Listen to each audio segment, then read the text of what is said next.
ئێران و داڵانی زەنگەزۆر.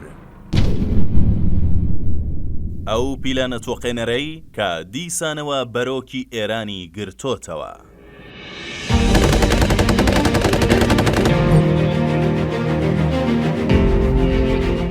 ئێرانیەکان دیسانەوە باس لە خیانەتی رووسیا دەکەن و دەڵێن پۆتین لە پشتەوە خەنجەری لێداون.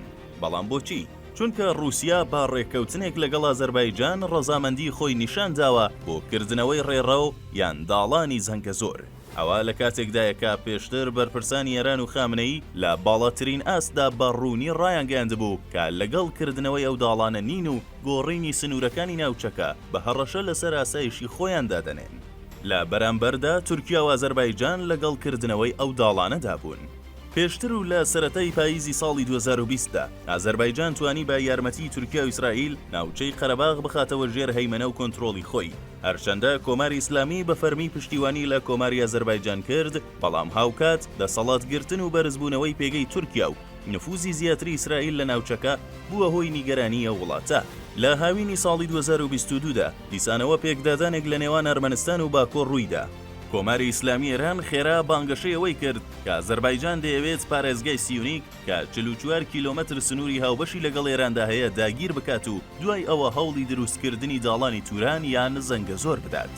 ئەم ناوچەیە هەم ئەرمەنستان گرێ دەداتەوە بە قەرەباغی کوێستانی و هەم دەتوانێت ئازەربایجان گرێ بداتەوە بە نەخجەوانەوە. نەخجەوان لە باشووری قەفقاز و باکووری ڕووباری ئەرەس هەڵکەوتووە، لە باکوور و ڕۆژهەڵاتەوە درەوسەی ئەرمەنستانە و لە باشوورەوە لەگەڵ ئێران هاوسنوورە و لە ڕۆژاواشەوە سنووری هاوبەشی لەگەڵ تورکیا هەیە. هەرچەندە بەشێکە لە خاکی ئازەربایجان، بەڵام لە خاکی سەرەکیە وڵاتە دابڕاوە و باکۆ لە ڕێگەی زەمینیەوە دەستی پێ ناگات. ئێران دەیەوێت ئازەربایجان لە ڕێگەی ئێرانەوە دەستی بەوێ بگات. لە سەردەمی یەکێتی سۆڤیەتدا لە ڕێگەی داڵانێکەوە رووسیا، ئازەربایجان، ئەرمەنستان و نەخجەوان پێکەوە گرێ دەدرانەوە.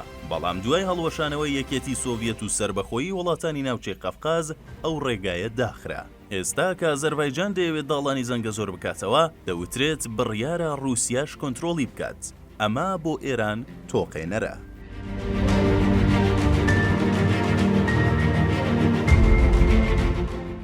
بەرپرسانی کۆماری ئیسلامی دەڵێن ئەوە پیلانێکە بۆ دەوردانەوەی ئێران. پێیان وایە بە لەبەرچاوگرتنی ئەوەی کە تورکیا لەگەڵ نەخجەوان هاوسنوورە، کردنەوەی داڵانی زەنگەزۆر بە واتای پێکەوەلکانی تورکیا، نەخجەوان و ئازەربایجانە. ئەوەش بەو مانایە دێت کە ئەو وڵاتانە دەیانەوێت دەوری ڕێگای ترانزیتی ئێران بدەن. جگەلەوە کۆنتڕۆڵکردنی ئەو داڵانە لەلایەن رووسیا یان ئازەربایجانەوە بە مانای کۆنتڕۆڵکردنی پەیوەندیەکانی کۆماری ئیسلامیە لەگەڵ ئەرمەنستان. ئەمەش دەتوانێت کاریگەری لەسەر دەستپێشخەری پشتێنە و ڕێگای وڵاتی چین هەبێت کە بەشێکی لە ئێرانەوە تێدەپەڕێ و دەتوانێت داهاتێکی زۆری بۆ ئێران هەبێت.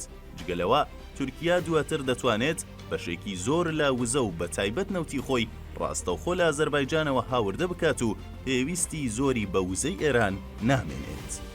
بێهۆ نەبوو ئەو کات کە ئەو هەواڵانە بڵاو بوونەوە. ئەمیر عەبدوڵڵاهیان وەزیری دەرەوەی ئەو کاتی کۆماری ئیسلامی خێرا سەردانی ئەرمەنستانی کرد و کۆنسوڵگەری ئێرانی لە پارێزگای سیونیک کردەوە. لە سەرەتای پاییزی 2022دا هێزی زەمینی سوپای پاسداران مانۆڕێکی سەربازی بە ئامادەبوونی حوسێن سەلامی، فەرماندەی گشتی سوپا و هەندێک لە فەرماندە باڵەکانی ئەو هێزە لە نزیک ڕووباری ئەرەس بەڕێوە برد. میدیاکانی ئێران پەیامی ئەو مانۆڕەیان وە کۆشداریەک بە بەرپرسانی باکۆ بۆ گۆڕینی سنوورەکانی ناوچەکە لێکدایەوە. سەرۆکی ئازەربایجانیش وتی کۆماری ئیسلامی و ئەرمەنستان زیاتر لە 30 ساڵە مادە هۆشبەرەکان هەناردەی ئەوروپا دەکەن. وەک کاردانەوەی کردەیش سوپای وڵاتەکە جارێک بە بەشداری پاکستان و تورکیا و جارێکیش لەگەڵ تورکیا مانۆڕی سەربازی بەڕێوە برد.